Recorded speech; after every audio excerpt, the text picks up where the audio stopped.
Good evening, my dear friends. I'm once again back with new topics on my show. That's none other than Prime Discussion by Veer. I welcome you all for 36th episode in English language. Today I just connecting with my all international friends and all my friends from different states of Karnataka, different state of India. So the today's topic is political turbulence in Karnataka. So before I go, let me invite all my friend circle, whoever wanted to join and wanted to watch the videos. Okay, here I'm up. Let's begin. So as you know that this time with the all hard political campaign and election was conducted on May 12th, Saturday from 7 o'clock to evening 6 o'clock. The result were announced on 15th of May 2018, and clearly no party emerged as the single largest party with a magical number. So BJP got 104 seats, Congress got 75 seats, and the JDS got 38 numbers. Nobody got full majority with the magical number of 113 or more. So pre-poll alliances, which was in a rumor or hiddenly done, that's not quite sure and not officially announced. So few people were saying it was a BJP JDS or a Congress JDS, but it was not officially announced, as we all knew that. But suddenly when number game comes, the JDS aligned with BJP, extended their hand to Congress instead of BJP. So that made the opportunistic way of thinking to get into the power. But Congress wanted to come once again into the power directly or indirectly. So that's why it extended hands with the JDS with the 38 seats and plus the whatever got the seats. Now it is the position to have 117 seats with the full majority. But the question is arising, when we have a majority, when we have a post-poll alliances, why it's not a chance to making the government? And they are also raising the question how it happened in Goa and Manipur. But as per our constitutions, the whoever got single largest party, the governor or the president for Vidhan Sabha or Lok Sabha, they will give the first chance for the single largest party. So it is the example in a Vajpayee government also. First they sworn as the PM.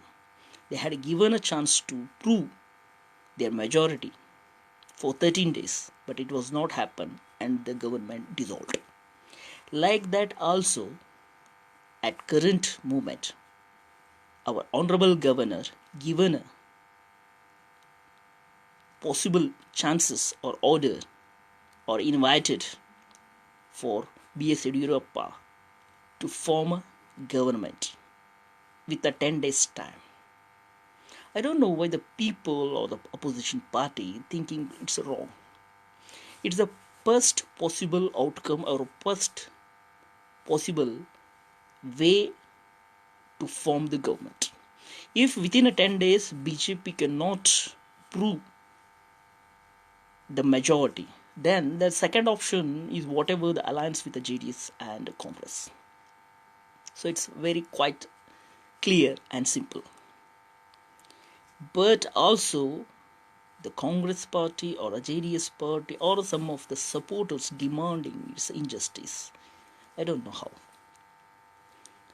So even if the Congress, if it would come to power, if the number was reverse, for example, in case if Congress could got 104 seats, then also the same case. First, the governor or the president will invite for the single largest party to form a government, and they may take the time to prove their majority. It happened for the so many states and so many times for the MP elections or for the central government elections as well. So now it's the evidence.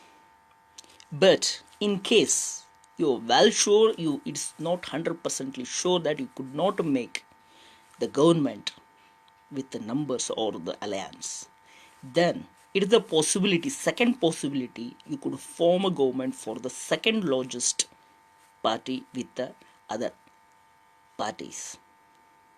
That is also possible.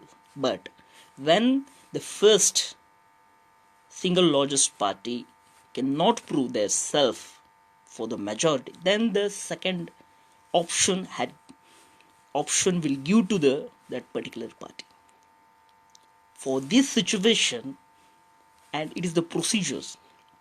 This is the procedure followed by the so many times for the governor and president, and that's what it's going on.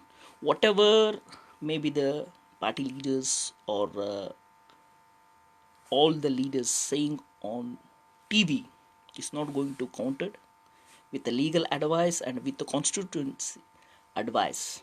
Whatever may be the decision only taken by the governor will be the final. So as per the record or as per the unofficial news, the governor had given invitations to form the government for the B.S. Yediyurappa and had given a time for 10 days to prove the majority. After 10 days, if it is not possible to prove, then once again his government will be dissolved, and then the second chance is given to Congress or JDS to make alliance and prove the majority. If it work out, then it would be the next government. That's what the procedure is going. But I don't know why the people are shouting it's the injustice or it's not correct and all drama. It's nothing drama. And once again, so many people saying that it's a horse trading or like blah blah blah. It's a horse trading or that's all on officials. It's not we supposed to talk on a media or whether it is true or not. That's all our allegations even. Whether it's a JDS or a Congress or a BJP, it's all our allegations. It's not official works. 100 crores corruption and all. That's all our allegations. Nobody have a proof that they all got sold out. How you could say that? For example, if Congress JDS also made, that is also the alliance, they also sold out. We cannot say that that's a horse trading or this is a horse trading. It's an alliance and their mutual understandings. But the question rises from the public when we have voted for one single largest party. Why it has to be given for the second largest party for the chance? For this reason and for the according to constitutions, it has a given for the first priority for the single largest party and thereafter the second largest party. It is going as per constitution. Nothing is wrong on any matter. And with all legal advice, the governor had decided. And now the public got a big confusion that after all, a longest campaign and everything, and after election, again the hanging government, the people are not going to take it. What if BJP is also not from the government, or Congress JD is also not from government, then directly the presidency, the president rule will come to act in Karnataka. Thereafter 8 months, the new election has to carry it out. To avoid that situation, that now the possible way of forming the government are going on.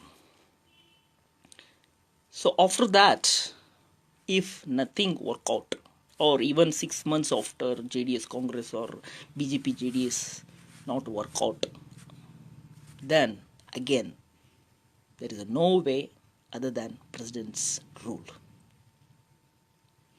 But whatever may be the situation, political problem, the sufferer ultimately the public. So nobody wants re-election within 5 years, because ultimately we have to pay them money for the elections. For our futures, we are investing our pocket money for our good government. This time, the intelligent Kannadigas voted very intelligently. They knew what their demand, and they knew when to knock the doors. Because everybody knew that after election, nobody will listen their problems.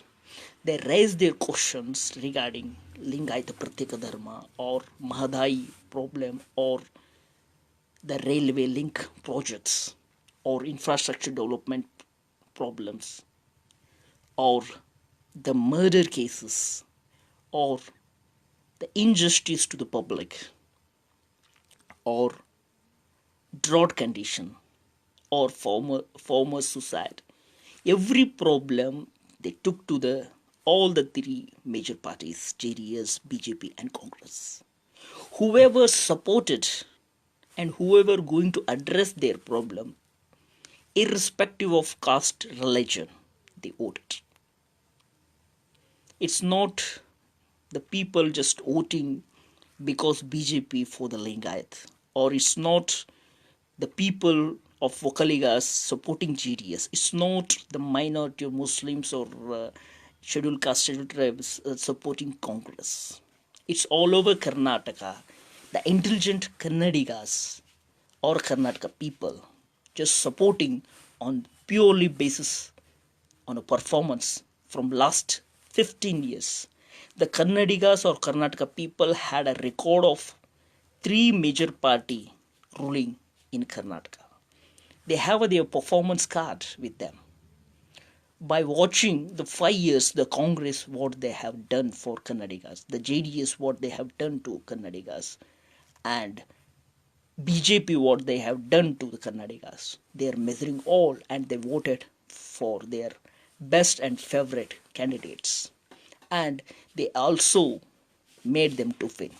So we all public, or a politician and a media or entertainment media, we have to accept the public order. We should not blame the public, because ultimately the public order is a mandate. So with this critical situation, what kind of outcome can come from the major parties? I already said that whether the two alliance from JDS or Congress, or BJP or JDS, or BJP can make another move of making a single largest party or a president's rule. But this requires certain kind of time to perform, whether from a JDS or Congress, or BJP or JDS, or a Congress or BJP, because in a politics there is no friend or there is no enemy. But what about the public? For up to 10 days or 15 days, they have to watch all this political high drama. What about the development, which is not happened from past 2 months because of election, and it also postponed for another 1 month? This is the biggest question for all the audience and the public from all over India, and especially for Kannadigas. We don't have any options to watch till we get proper results. But angry voters, they're asking only one question. Us, only we have a right to vote and watch this drama. We don't have any rights to choose who is the good party to come for the power. Even after voting, is it their game to play, or is still possible to play the cards? That is the biggest question among the public. With more details and more interesting topic, we will meet on the next episode. Till that, bye bye. Shabakar. Shubhratri.